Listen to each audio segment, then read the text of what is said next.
Surprise, surprise! Okay guys, it's June 17 or 18, hindi ko sure. Pero kahapon kasi is Eid al-Adha. And remember my independence video where na pumunta tayo somewhere na parang sabi ko Independence Day, pas hindi naman pala. And then gumawa ako ng another part para hindi nyo naman sabihin kwentong barbero ako. So pumunta tayo somewhere na mayroon talagang feel ng independence. So this video is about yesterday na sabi ko umulan, and then ayun nga, sabi ko sa inyo umulan kasi basa yung hair ko and everything, pero hindi nyo naman talaga nakita umulan. But this time, to make things right, talagang hinintay ko yung ulan. Ayan, umuulan na siya. To show you guys on how I make ligo sa ulan, you know. And not only me, di ba? Alam naman natin mga Pilipino talagang mahilig sila maligo sa ulan. Yung pag umulan na, lalabas na tapos you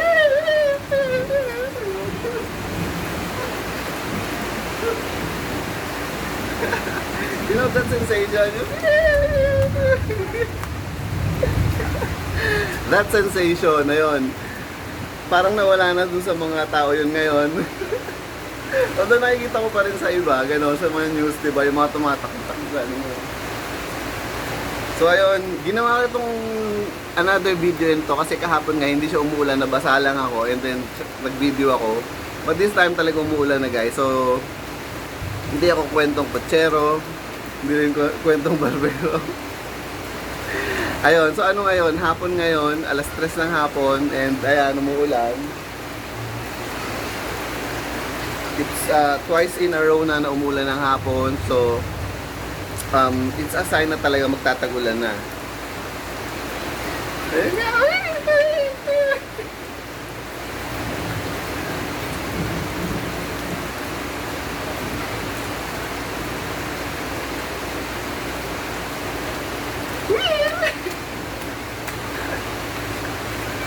Nagawa nyo na rin ba yun guys? Yung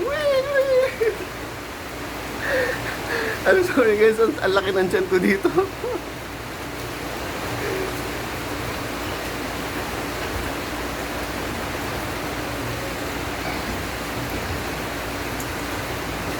Ayun nga, syempre hindi mawawala ang pa food and pa drinks. Mayroon tayong pa food and pa drinks. Ayan, magmimerienda tayo sa ulan.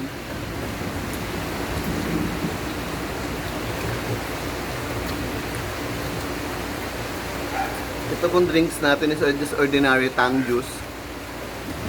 Wala pong halo ito katulad kahapon. May halong magic. I mean, sorry, not magic pala. Iiwas tayo sa magic. Masama po yun. Ito guys, panahon yata ng ngayon. Panahon ng mais. Ayun.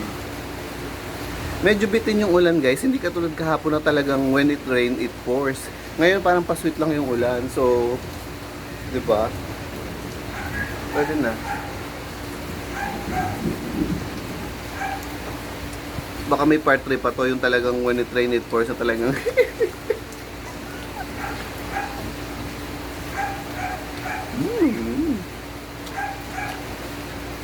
Kain po tayo. Panahon yata ng mais ngayon.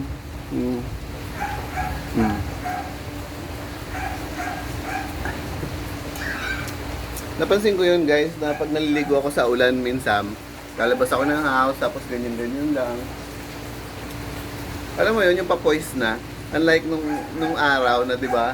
Yung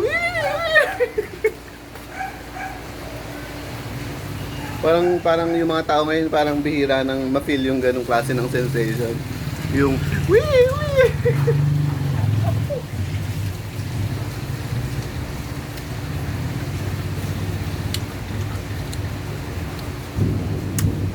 sa province guys, meron kaming what do you call that? Field. Rice field. So, bukid. So, tuwing summer before, pag walang pasok, umuwi kami doon sa lolo at lola ko.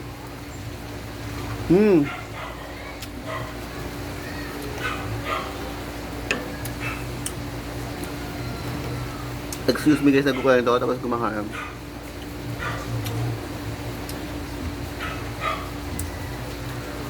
O ayun, every summer umuwi kami doon sa bukid, bukid rin ng lolo't lola ko. So bukid na bukid ang feel. And para mas maging bukid pa ang feel is maliligo kami sa, you know, the irrigation system, yung we call that patubig in Tagalog. So ayun, maliligo kami doon sa patubig na yon. Kahit may fear na baka may ahas doon, ganun. Well, that time hindi pa kami well, Christian na kami nung araw. Pero hindi kami yung klase ng mga Christians. So, di ba may mga Christians na talagang ano silang mag-aral ng Bible, yung eager or talagang ipinag-aaralan nila, unlike yung ibang Christian na ano lang yung wala yung makapunta lang ba sa sa church, makapunta lang doon, makasuot lang ng maganda or whatever, gano'n. So, ganun ako dati. So yun nga, talking about doon sa patubig na baka may ahas doon, siguro kung I know better before na ayun nga yung nakikita ng matalino ang panganib at nagtatago, pero tuloy lang ang mga walang karanasan at pinagdurusahan ng epekto nito. Hindi talaga ako pupunta doon kasi baka mamaya any moment may lumabas na ahas doon at tuklawin kami. Ayun, I don't know kung ayun. Just a simple story lang guys ngayong hapon. And I'm so happy kasi talagang today is gusto ko talagang gumawa ng content sa mall. And ayun nga, talagang naano ako na parang alam niyo yung sa song na parang paulit-ulit na umiikot sa mind ko. So ayun, paulit-ulit na umiikot sa mind ko yung sa mga grocery shop na magpa-price check ako. So ayun, may mga naisip akong mga ways ganon kung paano gawin yon. So iniisip-isip ko yun today. Pero talagang the weather is telling me not to go kasi nga para bang gloomy na mainit. So ano bang klase ng weather yon, 'di ba? Ayaw ko nang pumunta ng mall nang lalagit ako dahil sa mainit ano. So ayun, nakatulog ako ngayong hapon and then ayun ginising ako ng ulan na sabi, "Okay, you make your you make your ulan video na." Ayun again, guys. Ginawa ko 'to para talaga maipakita na naligo ako sa ulan. Baka kasi sabihin ng iba dyan gumawa lang ako ng kwento for the content lang, yung mga tipong gano'n na hindi naman talaga umulan, gano'n. Pero ngayon umulan talaga. And to top it all, ginawa pa natin yung ulan sensation, which is wee, wee, wee.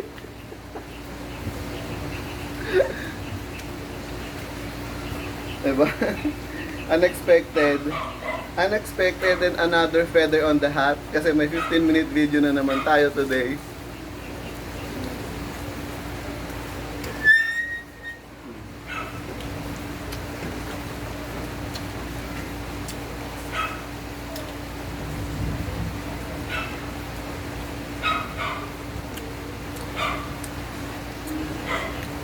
And then asin lang yan, sinasawsaw ko sa asin.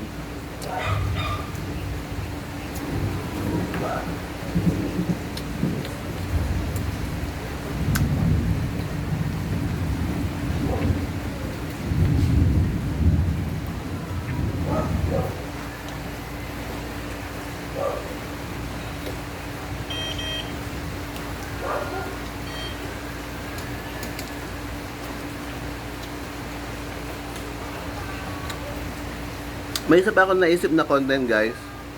Di pa ako nakakagawa nung, alam niyo yung tinatawag na chasing the devil or parang hindi naman tayo mag-chase or teasing the devil, parang gano'n na, di ba pag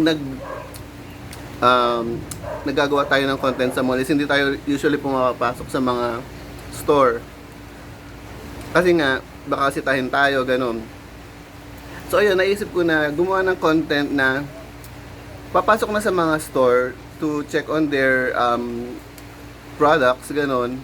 And at the same time, to check kung sino yung sensitive sa mga nag-video. Ayun nga. Pero pinag-isipan ko pa kung itutuloy ko yung content na yon. Kasi pag what do you call that? In respect naman sa other YouTubers, baka maging aware na yung mga shop sa ganun na ayun, every time na may gumagawa ng content is ayan, ibabawalin agad nila, ganun.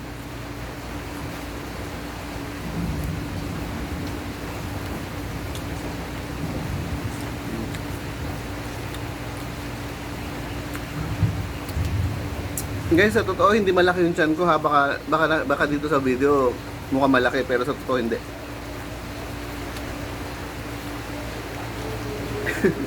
Wala pag nakahinga. In my defense, bago ko makatulog kanina, kakain ko lang naman. So talagang medyo malakas yung chan ko. Anyway, hindi naman tayo nagpapa-charming kung kani-kanino. Wala naman tayong pinapa-charmingan, so hindi natin kailangan magmukhang physically physically appealing, ganun. Yes, wala na po akong pinagpapa-charmingan, kundi sarili ko na lang.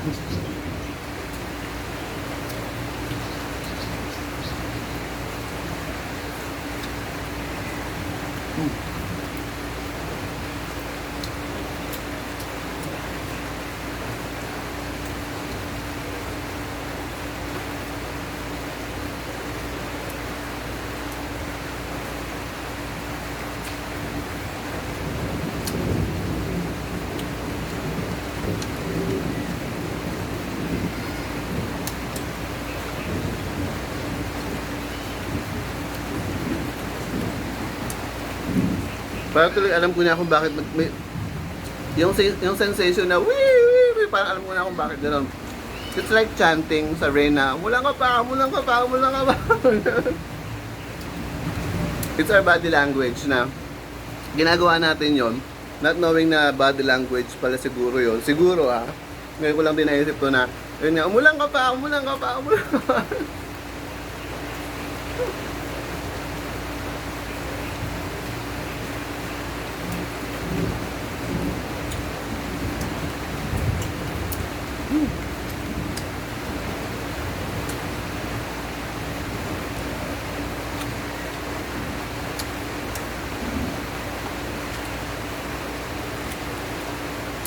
So if you've been following my daily content, I think it's been a month na I'm creating content na constant, everyday, constantly.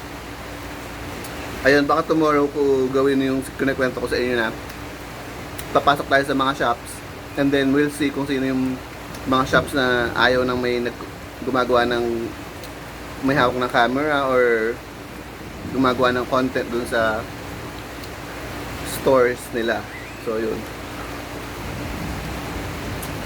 that's maybe tomorrow. Tomorrow is a different story.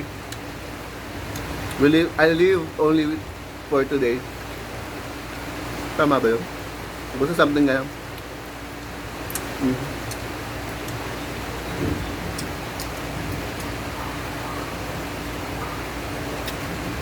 Ayun din guys. So guys, diba alam nyo naman na bawal mag-comment doon sa mga YouTube videos ko. Yung mga YouTube videos ko nakalink naman doon sa Facebook ko. Doon pwede kayo mag-comment. Doon na lang tayo mag-question and answer. Gusto ko rin yung mag-question and answer.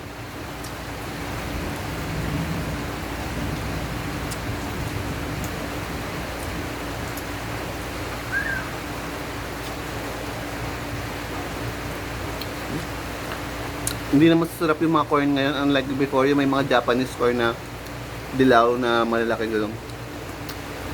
Mas gusto ko yung white corn na ngayon kaysa dito sa yellow corn na wrong quality. I don't know kung bakit hindi makapagtanim yung mga Filipino ng gano'n, or baka yung mga good quality if taga-ibang bansa na yung kumakain tapos tayo ang natitira sa atin dito sa Philippines ay yung mga Guys, 15 minutes na tayo, puputayin ko na yung video. Thank you for watching. Like and subscribe. And comment sa Facebook ko. Bye-bye.